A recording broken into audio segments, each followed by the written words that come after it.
TJ, What's up? this place is incredible, man. Thank you, man. Appreciate that. What was the most amount of money that you made in a single year? 90 million, 100 million. Growing up, did you think creating all this was possible? I mean, you got every car anybody can imagine. You got the Ferrari out here, the Lamborghini, the McLaren tucked in there. I never had a broke mindset, even when I was on government cheese, even when we had food stamps, even all of that stuff. And then I built my business and I've gone bankrupt. But it's been a long time since I've been broke, and I ain't never going back. Hey, never going I back. ain't never going back. If you lost everything tomorrow, could you make it all back? Absolutely, absolutely. What business would you get into right now? I started buying businesses. I mean, that's what I would do because most people want to build a business from scratch, but you don't have to do that today. You go get the playbook. You go get the playbook handed It's to already you. done. Do you believe in God? Absolutely. I believe in God, yeah, for sure. I could tell you a story about that, but yeah, absolutely. What story? So, Has being in LA helped you as an entrepreneur? absolutely. Come here. So, This is amazing. I gotta get a video of this.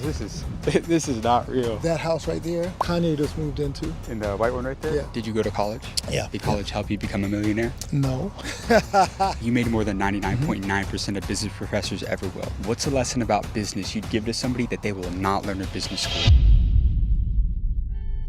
Guys, I'm out in the Hidden Hills in Beverly Hills out in Los Angeles, and I'm about to interview a $100 million entrepreneur who built and sold a tech company at his $50 million mansion out here, you guys. This is about to be a masterclass on all things business to figure out how now he owns 10 companies doing over $100 million a year and really figuring out the secrets to success and building wealth and how you can become financially free headed into 2025. So let's go meet up with him and go see what he has to say. TJ, What's up? what's going on, my friend? Good to see you again. Thank you for having us out here. For sure. This place is incredible, man. Thank you, man. Appreciate Man, that. how long has Beverly Hills been home for? Beverly Hills about 4 years. And you built an empire. Yeah, man. How long have you been a business owner for? Man, most of my life. Most of your life. Yeah, for sure. Growing up, did you think creating all this was possible? I mean, you got every car anybody can imagine. You got the Ferrari out here, the Lamborghini, the McLaren tucked in there. Well, I've always loved cars, man. So I always, thought that I would have cars that I wanted. So I didn't know that it would be these, but yeah. What was your main business? Tech services. I built a tech services business, sold it, and then I built a construction business, sold it, and I have a supplement business today. And I build businesses, man. I hope other people do the same thing. How many businesses would you say you own right now? About just under 10, but 10 yeah, just about that, companies. yeah. We came all the way out here from Austin, Yeah. and we got to get the game from you, man. We got to figure out like how people can become wealthy going into 2025. Okay. Going into the new year, and they want to take over and dominate like you did in multiple industries. Could we get some game for you real quick? For sure, Let's sure. get right into sure. it. Throughout your career, across all your companies in 1 year, in terms of revenue, what was the most amount of money that you made in a single year? Across my companies in revenue? Oh, wow. 90 million, 100 million. Actually, Yeah. and how about for yourself? 25 million? Yeah? Yeah. That's about 25 incredible. million, Yeah. Do you come from a lot of money?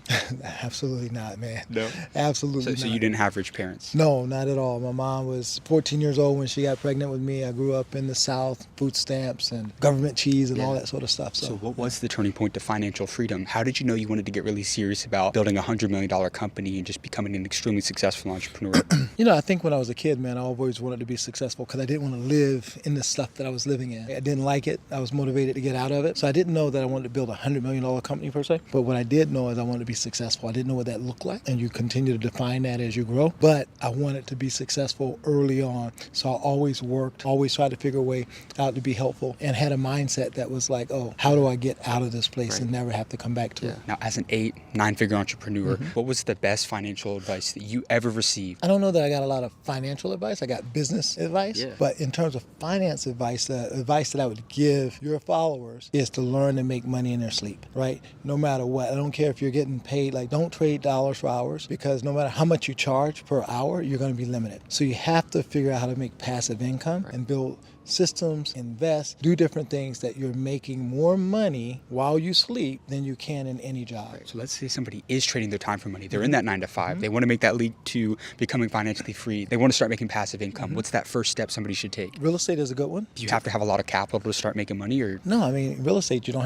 have to have a lot of capital. There's a lot of first-time homeowner programs. I think the biggest thing that one would do today, if I was, because, what I did is different than what I would do today. What would you do today? Today, what I would do do is I would buy businesses. That is the thing that I would do, because right now there's so many businesses that are ripe for selling. There's so many people that want to get out of their business. Their kids don't want to go into that business. They don't have maybe succession plans. They don't have a way to get out of that business, but they need the cash and they need to stop because they've gotten divorced, they're sick, they're tired, whatever it is. I would use the government 7A program to get financing to buy businesses. Is that SBA? SBA 7A program, yeah. What type of business would you buy in today's world? You can buy laundromats. The focus is getting stuff that cash flows. So laundromat, pool companies. I like the vending machine business. I like laundromats. I like things like that because it's not necessarily labor intensive, or you have to have a lot of know-how to do that. And they're recession proof. They're recession proof, man. They're going to always be there. So buying businesses is what I would be doing today. Like the private equity model? Well, it's not so much private equity, right? It's leverage buyouts. So what you're doing is you're finding businesses that cash flow at a certain number. Let's say that business cash flows at $20,000 a month, right? And you can get a loan. You can service a loan for $7,000 a month or $10,000 a month. You're up $10,000, right? Yeah. So what you want to do is to figure out a way to creatively pay the person that wants to leave the business and buy businesses. I mean, that'd be the thing that I do. Have you ever been broke before? Yeah, I've been broke before. I started out broke in terms of no money, not broke mindset, right? That's a whole different thing. I never had a broke mindset, even when I was on government cheese, even when we had food stamps, even all of that stuff. We had no money, but I personally was never broke because I was always thinking way beyond where I was, right? And then I built my business and I've gone bankrupt. But it's been a long time since I've been broke, and I ain't never going back. Hey, never going back. I ain't never going back, brother. I love that. Yeah. So if you lost everything tomorrow, could you make it all back? Absolutely. What business would you get into right now? I start buying businesses. If I lost everything tomorrow, I would start buying businesses. Why? Because you're buying it based on the other business's credit, right? There's all types of creative financing to do. There's SBA loans, the 7A SBA loans that I talked about. So yeah, I would go do that. That would be the fastest. I mean, that's what I would do, because most people want to build a business from scratch, but you don't have to do that today. You go get the playbook. You go get the playbook. It's already done. Yeah. The business is already done. You can see that it's working. Where do you go to find these businesses? Some people hear that. They say, okay,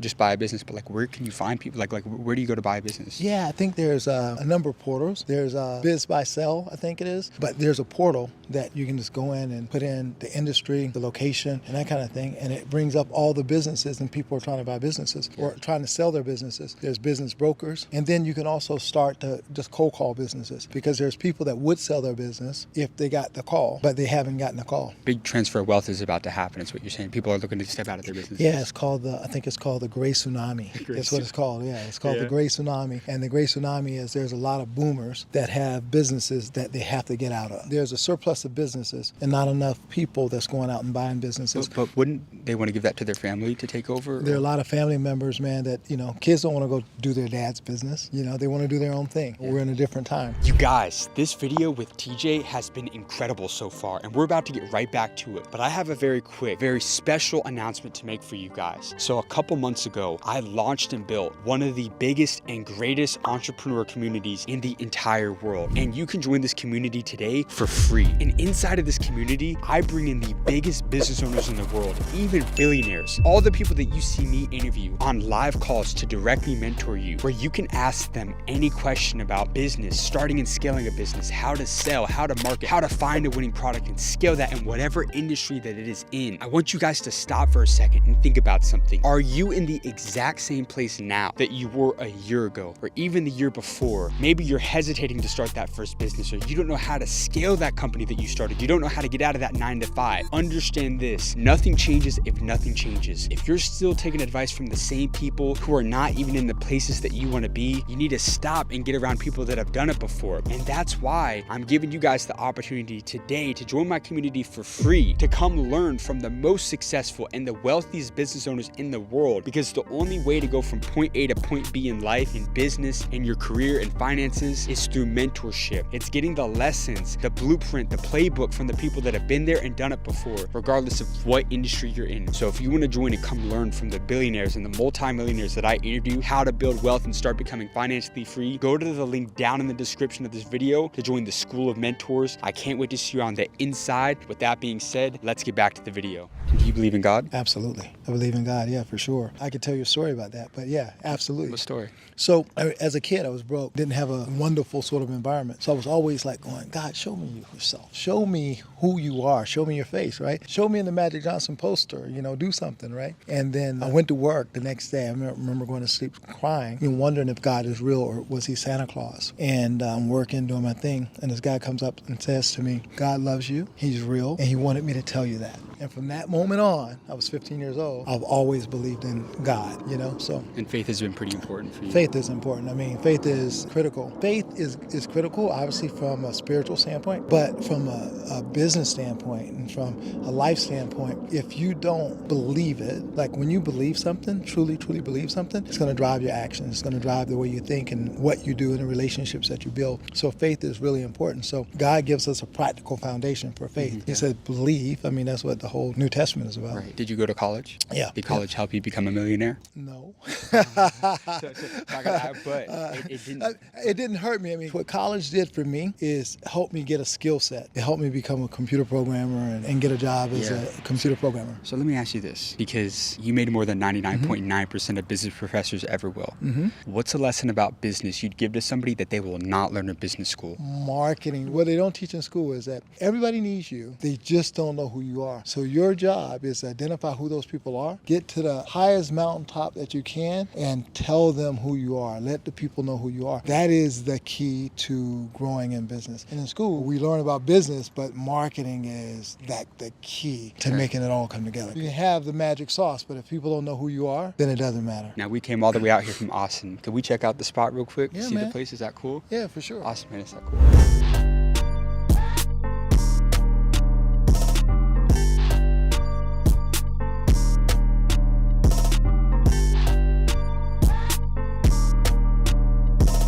Has being in LA helped you as an entrepreneur? Absolutely. Come here. I'll show you. Yeah.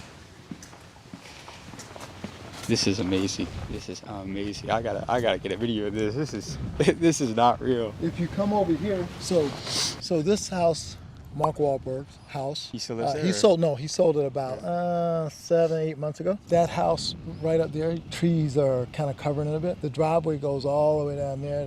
The tennis court is associated with that. And then on the bottom of that, he has a car museum. That's Samsung. The Samsung founder? Yeah. Wow. That house right there, Kanye just moved into. In the white one right there? Yeah. That house, the gray one, Yeah. that's Ashton Kutcher's house. Oh my They call it goodness. the farmhouse. Denzel Washington, Eddie Murphy. Are you serious? So, yeah, They yeah, all yeah. live out here? Yeah, yeah. That's This is wild. all Beverly Park. So when you say, has it helped me? One thing that happens is that you can't unsee stuff. So like when I was in DC, I love cars. And I would have a few cars and I would have people going, man, be careful. Don't do that. Don't do that. You can't do these things. And you come out here and you like meet people and they have a 20-car garage and a 50-car car collection or a 100-car car collection. So you find your tribe and you see that things are possible. Yeah. And once you see that it's possible, you can't unsee it. Yeah. So has it helped me as an entrepreneur? Absolutely. Because it just expands your vision and helps your creativity. And you find out ways to do things that you wouldn't even think was possible back home. What's the number one thing that separates middle class from wealthy people in today's world? No limits. I mean,